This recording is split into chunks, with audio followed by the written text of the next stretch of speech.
Symbole universel de Paris, la Tour Eiffel attire chaque année des millions de visiteurs du monde entier. Mais derrière sa silhouette de fer, reconnaissable entre toutes, se cache une histoire bien plus complexe, et bien plus méconnue que ce qu'on pourrait croire. Préparez-vous à découvrir des secrets, des controverses et des anecdotes surprenantes sur ce monument légendaire. Une idée audacieuse, mais pas celle de Gustave Eiffel. Contrairement à ce que beaucoup pensent, Gustave Eiffel n'est pas l'inventeur de la Tour Eiffel. L'idée naît en 1884 dans les bureaux de la société Eiffel, à Levallois-Perret. Deux ingénieurs, Maurice Coquelin, un Alsacien discret mais brillant, et Émile Nouguier, un esprit technique tout aussi talentueux, esquissent les premiers plans d'une tour métallique révolutionnaire, 300 mètres de haut, un exploit technologique impensable à l'époque. Leur concept, une structure légère, économique, mais incroyablement solide, inspirée des ponts métalliques que la société Eiffel construisait déjà à travers le monde, comme le pont Maria Pia au Portugal. Mais ces premiers croquis manquent de charme. Trop technique, presque froid, ils peinent à convaincre. C'est alors qu'entre en scène Stéphane Sauvestre, un architecte au regard artistique affûté. Il sublime l'idée brute en la métamorphosant en chef-d'œuvre architectural. Il ajoute les arches décoratives à la base, conférant à la tour cette silhouette élancée et gracieuse qui deviendra sa signature. Au sommet, il imagine un pavillon vitré, tel une couronne scintillant dans le ciel de Paris. Ce nouveau visage séduit enfin Gustave Eiffel, qui, avec son instinct d'homme d'affaires, perçoit aussitôt le potentiel extraordinaire du projet. Eiffel, ingénieur passionné et entrepreneur audacieux, rachète les droits du projet à Coquelin, Nouguier et Sauvestre. Pour lui, cette tour n'est pas seulement un exploit technique. C'est une vitrine du génie français, une réponse aux prouesses des ingénieurs américains qui, à l'époque, dominaient avec leur gratte-ciel. Il décide de porter le projet à l'échelle mondiale pour l'exposition universelle de 1889, organisée à Paris pour célébrer le centenaire de la Révolution française. Anecdote méconnue, avant la Tour Eiffel, d'autres projets fous avaient été envisagés pour l'exposition universelle. L'un d'eux proposait une gigantesque guillotine en hommage à la Révolution. Heureusement, l'idée de la tour l'a emporté. Mais le chemin vers la postérité n'est jamais sans embûches. Dès que le projet de la tour est rendu public, il déclenche une vague de critiques virulentes. Une pétition circule, signée par 300 artistes et intellectuels influents de l'époque, parmi eux, Guy de Maupassant, Émile Zola, Alexandre Dumas fils ou encore Charles Garnier, l'architecte de l'Opéra de Paris. Ils fustigent ce qu'ils qualifient de « flèche barbare », de « squelette géant » ou de « cheminée d'usine » qui viendrait défigurer l'harmonie du paysage parisien. Dans une lettre ouverte publiée dans Le Temps, en février 1887, il déclare avec véhémence « Nous venons, écrivains, peintres, sculpteurs, architectes, protester de toutes nos forces contre l'érection de cette inutile et monstrueuse tour Eiffel. » La légende veut même que Maupassant, qui détestait profondément l'édifice, ait pris l'habitude de déjeuner régulièrement au restaurant installé à son sommet. Car c'était, selon lui, le seul endroit de Paris d'où il n'avait pas à la voir. Malgré cette opposition, la construction commence en janvier 1887.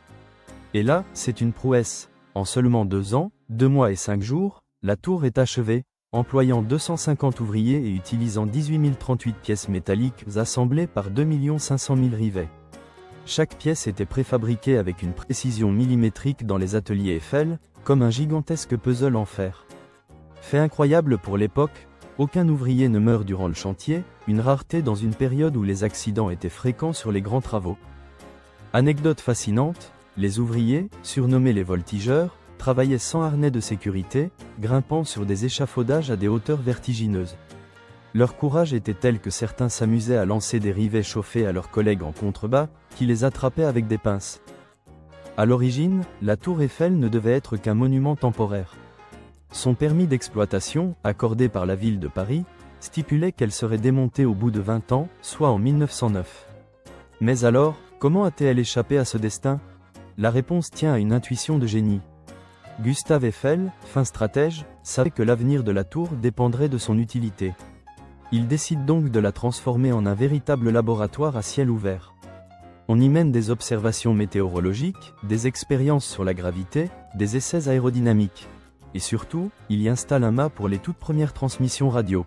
Grâce à cette dimension scientifique et stratégique, la tour devient vite indispensable. Elle n'est plus seulement un exploit d'ingénierie, elle devient un outil, un pilier du progrès. Et c'est ainsi qu'elle gagne sa place définitive dans le paysage parisien et dans l'histoire. Dès 1903, la tour Eiffel se dote d'une antenne destinée à tous les premiers essais de radiotélégraphie. Ce simple ajout allait, sans le savoir, changer son destin. Pendant la Première Guerre mondiale, elle devient un atout stratégique majeur. Du haut de ses 300 mètres, elle intercepte des signaux ennemis et transmet des messages décisifs pour l'état-major français. En 1917, elle joue même un rôle clé dans l'arrestation de Mata Hari.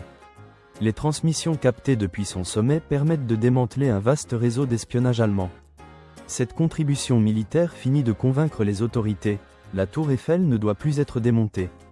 Elle n'est plus seulement un exploit d'ingénierie, elle est désormais un outil, un symbole et un monument voué à durer. Anecdote historique, en 1910, la tour Eiffel devient le théâtre d'une découverte scientifique majeure. Le père Théodore Wulff, un prêtre jésuite et physicien allemand, y installe un électroscope pour mesurer les niveaux de radiation à différentes altitudes. Son but ? Vérifier si l'intensité des rayons diminue en s'éloignant du sol, comme le supposait la science de l'époque. Mais à sa grande surprise, les radiations mesurées au sommet de la tour sont bien plus élevées qu'attendu. C'est l'une des premières preuves concrètes de l'existence des rayons cosmiques venus de l'espace. Grâce à cette expérience audacieuse menée à 300 mètres d'altitude, la tour Eiffel s'impose un peu plus comme un outil scientifique de premier plan. Pendant la Seconde Guerre mondiale, la tour Eiffel devient plus qu'un monument, un symbole de résistance. En 1940, lors de sa visite à Paris, Hitler exige que le drapeau nazi flotte au sommet de la tour. Mais, ironie du sort, le vent le déchire dès le premier jour. Comme si la nature elle-même refusait cette occupation, et ce n'est pas tout. La résistance française sabote habilement les ascenseurs. Résultat, impossible pour Hitler, ou ses officiers, de gravir les 1665 marches menant au sommet. Trop haut, trop fatigant. Humilié, le Führer ne verra jamais Paris depuis la cime de la tour Eiffel. Un geste discret, mais puissant, de défi et de dignité. Anecdote savoureuse, selon la rumeur populaire, des résistants auraient sectionné les câbles des ascenseurs de la tour Eiffel avec une précision digne d'un horloger. Résultat ? Les soldats allemands, contraints de grimper à pied les 1665 marches pour atteindre le sommet, auraient tout simplement abandonné l'idée. Un sabotage discret, ingénieux et symbolique. Les ascenseurs ne seront réparés qu'après la libération, en 1944. Comme si la tour elle-même avait refusé de se mettre au service de l'occupant. Au sommet de la tour Eiffel, Gustave Eiffel s'était accordé un privilège discret. Un appartement secret de 100 mètres carrés, aménagé rien que pour lui. Ce lieu, niché à plus de 270 mètres d'altitude, contrastait avec la structure métallique de la tour. L'ambiance y était chaleureuse, presque bourgeoise, meubles en bois, tapis épais, fauteuils confortables, et même un piano. C'était son refuge. Un espace de calme au-dessus de l'agitation parisienne. Il y recevait des invités triés sur le volet. Parmi eux, en 1889, Thomas Edison en personne, venu lui remettre un cadeau exceptionnel. Un phonographe, encore visible aujourd'hui derrière les vitres de l'appartement. Fermé au public, ce petit bijou suspendu dans les airs reste l'une des curiosités les plus mystérieuses et les plus fascinantes de la tour Eiffel. Anecdote insolite, le petit appartement secret de Gustave Eiffel, perché au sommet de la tour, faisait naître bien des convoitises, à tel point que certains Parisiens fortunés lui proposaient des sommes extravagantes. Simplement pour y passer une nuit. Mais Eiffel, fidèle à sa vision, refusait systématiquement. Pour lui, cet espace n'était pas un lieu de luxe, mais un sanctuaire. Un havre de paix où il recevait des esprits brillants, menait des expériences scientifiques, ou contemplait, en silence, le ciel de Paris. Aujourd'hui, la tour Eiffel n'est plus simplement un chef-d'œuvre d'ingénierie. Elle est devenue un véritable symbole mondial. Avec plus de 7 millions de visiteurs chaque année, c'est le monument payant le plus visité au monde. Elle fascine, elle inspire.